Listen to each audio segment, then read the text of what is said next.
ओम शांति। आज की मुरली है 7/4/2022 की रात मुरली है।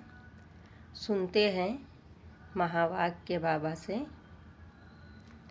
मीठे बच्चे, इस कलयुग में सब रावण की जंजीरों में बंधे हुए हैं। जीवन बंद है, उन्हें जीवन मुक्त बनाना है। प्रश्न है, कौन सा वर्षा आप ब्राह्मणों के साथ साथ सभी मनुष्य आत्माओं को भी मिलता है? उत्तर में कहा, जीवन मुक्त बनने का वर्षा सभी को मिलता है। तुम ब्रह्मा की औलाद ब्राह्मण बनते हो, इसीलिए तुम्हें 21 जन्मों के लिए जीवन मुक्ति का वर्षा मिलता है। बाकी सबको अपने अपने धर्म में पहले पहले जीवन मुक्ति अर्थात सुख फिर दुख मिलता है। हर एक आधा समय सुख और आधा समय दुख भोगते हैं।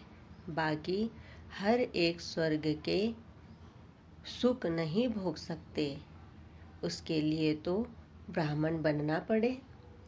फिर बाबा ने कहा, पाठशाला में शिक्षा लेनी पड़े, माया पर विजय बनाना पड़े। गीत चला। मुखड़ा देख ले प्राणी दर्पण में, मुखड़ा देख ले। ओम शांति। यह किसने कहा? अपने दिल रूपी दर्पण में देखो कि कितने पाप हैं, कितने पुण्य हैं, अर्थात 5 विकारों पर कितनी जीत पहनी है। हम लायक बने हैं यह श्री नारायण को वरने के, क्योंकि जीवन मुक्ति व स्वर्ग के मालिक तो राजा रानी भी बनते हैं, प्रजा भी बनती है।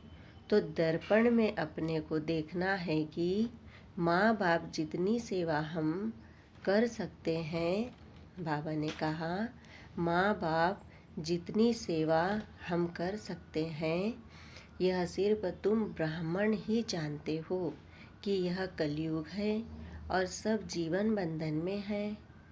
एक भी जीव मुक्ति में, बाबा ने कहा, एक भी जीवन मुक्ति में नहीं है। तुम भी जीवन बंधन में थे। अभी जीवन मुक्ति पाने के लिए बाप पुरुषार्थ कराते हैं। बाप ने समझाया है, इस समय सब मनुष्य मात्र जीवन बंधन में है, क्योंकि है ही कलयुग। रावण की जंजीरों में बंधे हुए हैं। कलयुग है जीवन बंधन, सतयुग है जीवन मुक्ति। राम राज्य में यथा राजा रानी तथा प्रजा सब जीवन मुक्ति है। बाबा ने कहा सब जीवन मुक्त है। रावण राज्य में जीवन बंधन है। यथा राजा रानी तथा प्रजा, इस समय सब मनुष्य मात्र जीवन बंधन में है। फिर बाबा कहते हैं, तमो प्रधान दुखी है, अब सबको सतो प्रधान में जाना है। सतो प्रधान शुरू होता है सतयुग में। हर एक आत्मा को अपना अपना पार्ट बजाना है। आत्मा अपने अपने धर्म में जब आती है शांति धाम से, तो पहले पहले जीवन मुक्त है।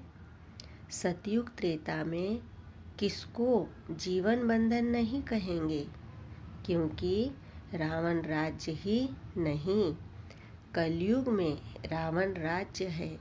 सारी पृथ्वी पर जीवन बंधन राज्य है। आदि सनातन देवी देवता धर्म का पहला नंबर जो है वह भी जीवन बंधन में है। अब जीवन मुक्त बन रहा है। फिर बाबा कहते, जीवन मुक्ति का अर्थ यह नहीं कि सभी सतयुग त्रेता में आ जाएंगे। नहीं, रावण के दुख से छोड़ना, उसको ही जीवन मुक्ति कहा जाता है। मनुष्य को वह जीवन मुक्ति दे नहीं सकते। बाबा कहते हैं मनुष्य को मुक्ति व जीवन मुक्ति दे नहीं सकते। मुक्ति अर्थात निर्वाण धाम में सबको बाप ही ले जाते हैं। पहले सब मुक्ति में जाएंगे, फिर जीवन मुक्ति में नंबरवार धर्म अनुसार आएंगे। ऐसे नहीं कि सतयुग में नहीं आते तो जीवन मुक्ति नहीं कहला सकते। पहले पहले जो भी आते हैं अपने धर्म में वो जीवन मुक्ति में है। बाबा कहते हैं वो जीवन मुक्ति में है। आत्मा को पहले सतो प्रधान बनना है, फिर सतो रजो में आना है। हर चीज़ नई से पुरानी होती है, पुरानी से फिर नई बनती है। इस समय साधु संत आदि सब जीवन बंधन में है ही कलयुग। जब तक बाप न आए उनको बाबा कहा जाता है। बाबा ने कहा जब तक बाप न आए उनको बाबा कहा जाता है। फिर महाकाल कहो या कोई भी नाम रखो, असुल नाम है शिव बाबा। बाबा बाबा कहते ही रहते हैं। गॉड फादर परम पिता परमात्मा कहते हैं बाप समझते हैं मैं आकर बच्चों को मुक्ति जीवन मुक्ति दोनों ही देता हूँ। पहले पहले जो भी आएंगे जरूर सुख में आएंगे, फिर पीछे दुख में आना है। मुक्ति के बाद जीवन मुक्ति आती है, फिर पीछे है जीवन बंधन। पहले पहले जरूर सुख में आना है। बाप सभी को सुख का वर्षा देते हैं, फिर कोई का एक जन्म भी सुख का होगा। आया थोड़ा सुख पाया और मरा। उनका ड्रामा में इतना ही पार्ट है। फिर बाबा आगे कहते हैं बुद्धि तो मनुष्यों की होती रहती है। बाबा ने कहा बुद्धि तो मनुष्य की होती रहती है, अब तक आते ही रहते हैं, जास्ती रहने वाले तो नहीं हैं। विनाश सामने खड़ा है। जो नए आएंगे फिर भल कलयुग में आए, परंतु आते ही दुख नहीं भोगेंगे। जरूर उनका कहाँ अच्छा ही मान होगा। फिर बाबा ने बोला मुक्ति धाम से हमेशा पहले जीवन मुक्ति में जाना होता है। माया के बंधन से मुक्त हो पहले सुख में उतरेंगे, फिर दुख में आएंगे। इस समय सब जर्जरीभूत है। बाबा ने कहा इस समय सब जर्जरीभूत अवस्था को पाए हुए हैं। अपना सुख और दुख का पाल्ट बचाए, सब मुक्ति और जीवन धाम में आएंगे। बाबा ने कहा सब मुक्ति और जीवन मुक्ति धाम में आएंगे। मुक्ति है ही वाया, जाएंगे फिर आएंगे जरूर। सारी दुनिया के मनुष्य मात्र जो जिस जिस धर्म में आए हैं वह फिर ऐसे ही आएंगे। अनेक को भी जीवन मुक्ति मिली ना। बाबा ने कहा ऐसे ही आएंगे। जनक को भी जीवन मुक्ति मिली ना, ऐसे नहीं कि राजाई इस समय नहीं है, वह भी पिछाड़ी में आकर ज्ञान लेंगे। जरूर जीवन मुक्ति तो तुम सबको मिलती है, परंतु नंबरवार पुरुषार्थ अनुसार। और जो सब धर्म है उनके लिए फिर कहेंगे नंबरवार पुरुषार्थ अनुसार और धर्म अनुसार। जो भी देवी देवता धर्म वाले और धर्मों में चले गए हैं वह सब निकल आएंगे। सबको वापस आना है। पहले ब्राह्मण बनना है। यूँ ब्रह्मा की औलाद तो सब है, परंतु ब्राह्मण सब नहीं बनेंगे। जो ब्राह्मण बनते हैं उन्हों के लिए 21 जन्म जीवन मुक्ति कहा जाता है। राजगद्दी पर बैठते हैं तो राजयोग सीखना पड़े। फिर बाबा ने कहा, यह गीता पाठशाला है, पाठशाला में शिक्षा लेनी पड़े। कायदे भी बहुत है, एक बार लक्ष्य मिल गया फिर विलायत में भी रह कर पढ़ सकते हैं। बरोबर हम शिव बाबा के बच्चे हैं, बाप से वर्षा जरूर लेना है। पत्र भी लिखते हैं, बाबा रावण का भूत सताता है, कभी काम का कभी क्रोध का हल्का नशा आ जाता है। बाप कहते हैं, इन पर विजय पानी है, यह तुम्हारी लड़ाई है ही योग बल की। तुम याद करेंगे, माया तुम्हारा बुद्धि योग तोड़ देगी। तो बाबा और कहते हैं, तो बाबा ने समझाया है जीवन मुक्ति सबको मिलनी है। इसका मतलब यह नहीं कि सब स्वर्ग में आएंगे, सभी चाहते हैं हमको मुक्ति चाहिए। समझो, जो पिछाड़ी में आते हैं पाल्ट बजाने, तो बाकी इतना समय मुक्ति में होंगे ना। कितनी शांति मिल जाती है। 4500 वर्ष अथवा 4,500 वर्ष शांति में रहते हैं, फिर उनका पाल्ट ही ऐसा है। फिर बाबा कहते हैं, हम फिर सुख और शांति दोनों में रहते हैं। ऐसे नहीं कि मनुष्य चाहे बस हमको उन जैसे ही शांति चाहिए, वहाँ बैठे ही रहे, कहने से नहीं मिल सकती। अनादि ड्रामा बना हुआ है, इसमें फर्क नहीं पड़ सकता है। फिर बाबा कहते, शांति के शौकीन तो बहुत है, तुम्हारे सुख से भी उन्हों को शांति ज़्यादा मिलती है। तुमको फिर सुख और शांति दोनों मिलती है।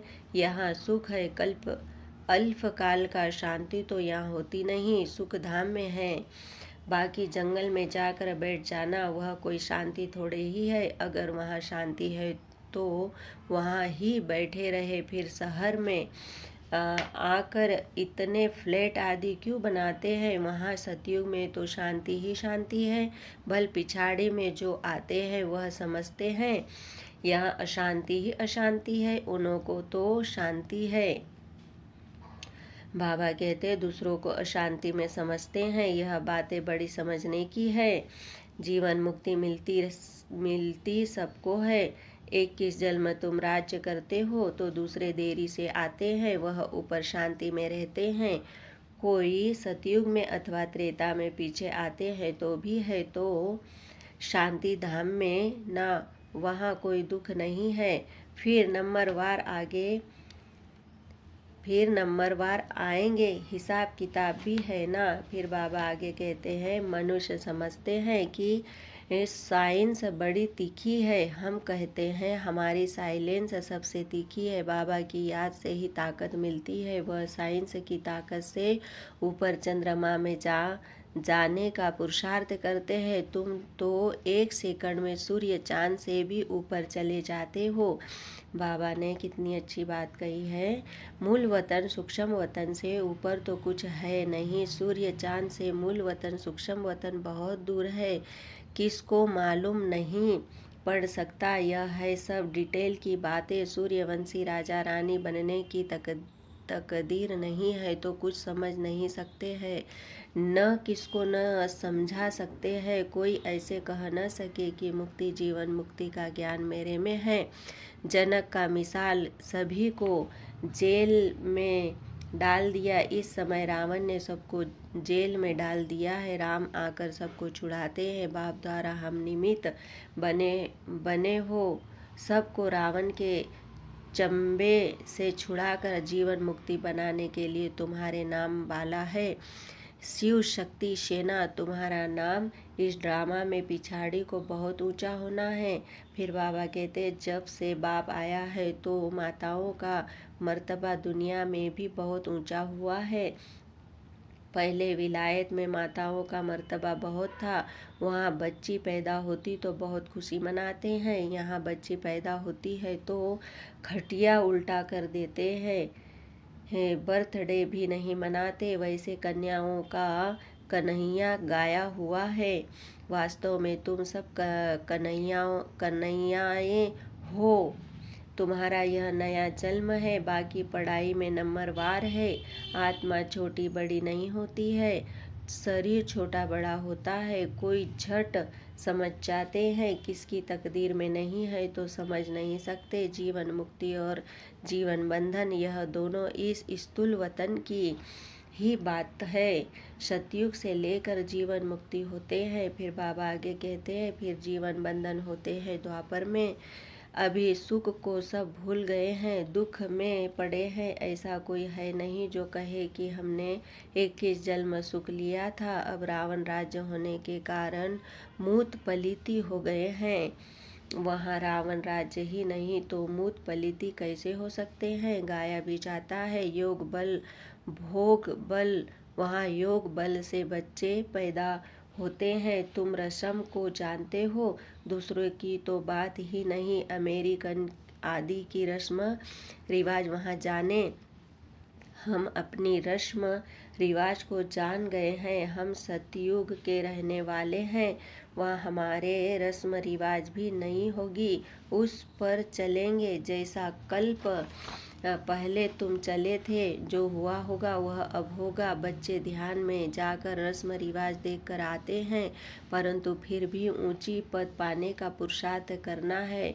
जिन्होंने वहाँ की रस्म रिवाज बताई वह सब अभी है नहीं, तो इनसे कुछ फायदा तो होता ही नहीं है। फिर बाबा कहते तो सारा मदार है पढ़ाई पर, योग और ज्ञान। योग अर्थात भाव को याद करना, ज्ञान अर्थात चक्र फिराना। यह तो सहज है। बाप कहते हैं मेरे पास आना है, इसीलिए मुझे याद करो। मनुष्य को मरने समय कहा जाता है राम राम कहो, अर्थ कुछ भी समझते नहीं। फिर बाबा ने कहा श्री कृष्ण कहने से भी वहाँ पहुँच तो नहीं जाते, न ले जाने वाला फिर भी बाप है। विकर्म विनाश होने बिगर तुम वापिस कैसे जाएंगे। अभी सबकी कयामत का समय है, फिर अपने अपने समय पर आएंगे। यह पॉइंट धारण करनी है, नोट करनी है। फिर बाबा कहते तुमको माता पिता को फॉलो करना चाहिए। मम्मा कभी किसको तंग नहीं करती थी। कईयों की बहुत रिपोर्ट आती है मैनर्स नहीं है। परमपिता परमात्मा पढ़ाते हैं कितना दिमाग चाहिए। अच्छी चलन वाले पर सभी का प्यार होगा, कोई तो बड़ा तंग करते हैं। फिर बाबा ने कहा अपने आप को ही चमाट मारते हैं तो पद भ्रष्ट हो जाएगा। गाया भी जाता है हिंदू लोगों ने अपने आप को चमाट मारी है। ईश्वर जो राज्य भाग्य देता है उनको सर्वव्यापी कह दिया है, यह अपने को चमाट मारी है तब यह हाल हुआ है। शास्त्रों में दिखाया है कि भगवान कहते हैं कि मैं सर्वव्यापी हूँ, परंतु भगवान खुद कहते हैं मैं कोई तुम्हारे जैसा थोड़े ही हूँ जो अपने को चमाट मारूंगा। क्या मैं कुत्ते बिल्ली में हूँ। बाप कहते हैं तुमने मेरी ग्लानि की है, यह भी ड्रामा फिर भी ऐसे ही होगा। बाबा ने क्या कहा। बाप कहते हैं तुमने मेरी ग्लानि की है, यह भी ड्रामा फिर भी ऐसे ही होगा। अच्छा मीठे मीठे सिकीले दे बच्चों प्रति माता पिता बाप दादा का याद प्यार और गुड मॉर्निंग। रूहानी बाप की रूहानी बच्चों को नमस्ते। हम रूहानी बच्चों की रूहानी बाप दादा को याद प्यार गुड मॉर्निंग नमस्ते। ओम शांति। धारणा के लिए मुख्य सार है। पहला पॉइंट है कोई भी उल्टी चलन नहीं चलनी है, अच्छे गुण धारण करने हैं, माता पिता को फॉलो करना है। दूसरा पॉइंट है योग बल से काम क्रोध के हल्के नशे को भी समाप्त करना है। निमित्त बन सबको रावण की जंजीरों से छुड़ाने की सेवा करनी है। बहुत सुंदर वरदान सुनेंगे बाबा का। क्या क्यों ऐसे और वैसे के सभी प्रश्नों से पार रहने वाले सदा प्रसन्न चित्त भव। वरदान हम एक बार और सुन लेते हैं। क्या क्यों ऐसे और वैसे किए सभी प्रश्नों से पार रहने वाले सदा प्रसन्न चित्त भव। वरदान का डिटेल सुनेंगे। जो प्रसन्न चित्त आत्माएं हैं वे स्व के संबंध में व सर्व के संबंध में, प्रकृति के संबंध में किसी भी समय किसी भी बात में संकल्प मात्र भी क्वेश्चन नहीं उठाएगी। यह ऐसा क्यों व यह क्या हो रहा है, ऐसा भी होता है क्या? प्रश्नचित्त आत्मा के संकल्प में हर कर्म को करते, देखते, सुनते, सोचते यही रहता है कि जो हो रहा है वह मेरे लिए अच्छा है और सदा अच्छा ही होना है। वे कभी क्या, क्यों, ऐसा, वैसा इन प्रश्नों की उलझन में नहीं जाते। स्लोगन सुनेंगे। स्वयं को मेहमान समझकर हर कर्म करो तो महान और महिमा योग बन जाएंगे। ओम शांति, ओम शांति, ओम शांति। शुक्रिया बाबा, शुक्रिया, धन्यवाद बाबा, शुक्रिया, धन्यवाद।